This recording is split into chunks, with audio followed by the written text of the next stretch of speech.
Okay, today we're going to solve for y. This is a super important skill, right? So a large portion of algebra involves graphing. You have already been introduced to functions with the given input and outputs, right? We have like an x and a y, or like an input, output, right? So we've seen that before. As we learn to graph these functions, it'll be easiest to have the output or y isolated. So what does that mean? Our goal is to transform equations that look like this into equations that look like this. All right, look. So this is standard form,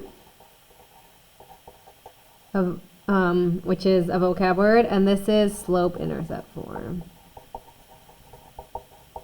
You didn't need to know that right now, but it's just good to know and to remember the vocab. So this means we're isolating the y, right? So we're getting y by itself. So you could say like, get y by itself. Sometimes you'll hear me say that. Sometimes you'll hear me say, solve for y, right? It all means the same thing. Okay, there are many reasons why you want to do this, but the main reason is because the lines will be easier to graph. We'll use the same skills we learned in the last unit when we learned how to solve equations, right? So when we did like x equals 2x plus 1, right? And we like solve for x, we're doing the same thing, but instead we're solving for y. Okay, solve the following equations for y.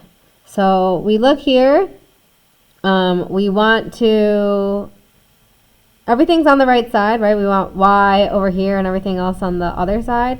So now we have to divide by 2. So something that people sometimes forget is when they divide by 2, you have to do it to all the numbers, not just one of the numbers. So I'm going to add a note right here. When adding, subtract, you just need to do to each side of the equal sign.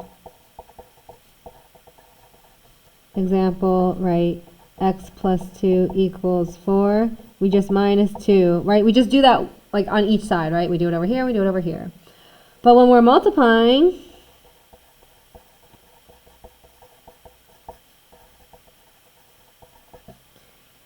need to do to every term, right? So example right there, right? So when we're trying to divide by 2, we have to do it to every single number. So this becomes y equals 2x minus 5, and we're actually done because y is by itself, right? We isolated y. All right, here we have 5y plus 40 equals 20x, so we need to get y by itself, right? We need to solve for y, so we need to move over this 40. So we get 5y equals, and these are not like terms, so we cannot combine it, right? Not like terms. So then we have 20x minus 40. And now we're going to try and get y by itself, right? We're going to solve for y. So we need to do the inverse operation, divide everything by 5. And we get y equals 4x minus 8, right? And number 3, trying to solve for y. We have this 4x. So this is a positive, so we need a minus 4x. We're left with negative 6y equals 12 minus 4x. Remember this negative right here. And then we need to divide everything by negative 6. Because we're trying to solve for y, not negative y. So whatever is in front, that coefficient, we need to divide by it. So we get y equals negative 2 plus 2 over 3x. Right? So a negative over negative becomes a positive. And we're probably going to actually want to rewrite it with the x term first. Right? Rewrite with x term first.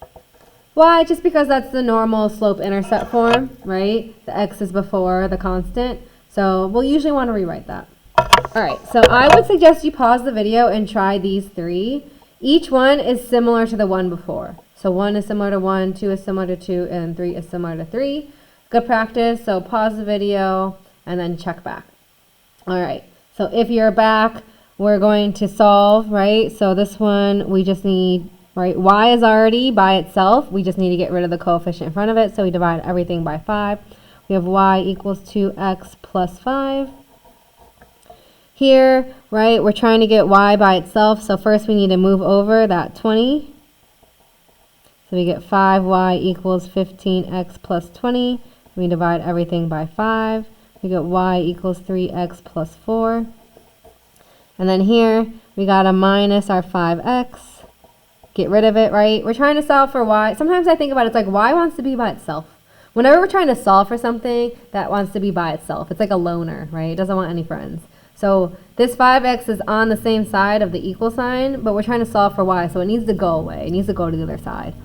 So we have negative 2.5y equals 25 minus 5x. We divide by negative 2.5. So even though it's a decimal, you shouldn't be afraid, right? We're left with y. 25 divided by 2.5 is negative 10, divided by negative 2.5. And then we should know off the top of our head that 5 divided by 2.5 is 2. Right? So a negative over a negative is a positive. So you shouldn't need your calculator for these. You should be able to do this in your head. And then we just want to rewrite it in slope-intercept form with the x term first. We don't need to write the plus, right? We just do 2x minus 10. All right. Now we have a few problems on the back that are a little weirder, but it's the same idea.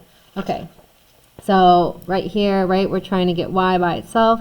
So we're going to do minus x on both sides. We're left with negative y equals 10 minus x. And this one's tricky because we need to make this negative, so we actually have to divide everything by negative 1. And then we're left with y equals negative 10 plus x, and then we just want to rewrite it. So always be careful with those negatives because they're going to come up and they're going to try and trick you. Okay, here we have, right, we're trying to solve for y, so we're going to move everything over. Let's move the x's first. So we're left with negative 3y minus 21 equals negative 2x. And then we want to get rid of that 21. So we get negative 3y equals negative 2x plus 21. Then we divide by negative 3. We're left with y equals positive 2 over 3x, because they're both negative, minus 7. Okay, so the cool thing about number 2 is that there's an easier way, right? Shortcut. So I'm going to write it again over here. We have 2x minus 3y minus 21 equals 0. So even though we always like to have the y on the left side, right? It's just like organizationally, it just feels better, it looks better. It would actually be quicker if we move the 3y. So if we move the 3y, then we are left with 2x minus 21 equals 3y. And now we're trying to solve for y. The only difference is that the y is on the other side. But it doesn't change anything. It's still going to give us the right answer. So what do I mean? Let me go through it, right? We divide everything by 3 because we're trying to solve for y. So we get 2 over 3x minus 7 equals y. And now we just want to rewrite it to make it prettier in our head, right? But we notice this is the same thing as this, right? Now we're just going to switch the sides. And we have the same answer. But this required one less step, and you didn't have to divide by a negative. So, you know, you can, either one works. It's helpful to be able to see the other method, right? So that being said, let's take a look at this one, right? So we're trying to solve for y. I'm not going to bother with trying to get to y to the other side. I'm just going to subtract 6x from both of them. So 6x minus 6x actually gives us 0, and then 7y. And then we're dividing both sides by 7. So even though this looks weird, you got to think, right? 0 over anything is 0. The tricky thing is when we have something over 0, right? So let me put this over here, right? 0 over anything but 0 equals 0. And then anything but 0 over 0 is undefined, right? So for example, 0 over 2 equals 0, 2 over 0 equals undefined. Right? So here, 0 over 7 is actually just 0. So we get 0 equals y. Let's rewrite this as y equals 0. So you may think, oh, that doesn't look like what we normally want, but it actually is, right? We want y equals, right, an x plus a number. Well, this is actually saying that the number in front of the x is actually just 0. But since 0 times anything is 0, we don't need to add it. So, you know, these two are the same things, and it's in the same format, right? Same format. It just doesn't look like it because there's a 0 in front of the x. So this is the correct answer, even though you may think that it's not. All right, so make sure you do the review skills. Make sure you don't forget how to simplify, and go through the practice problems and double check your answers.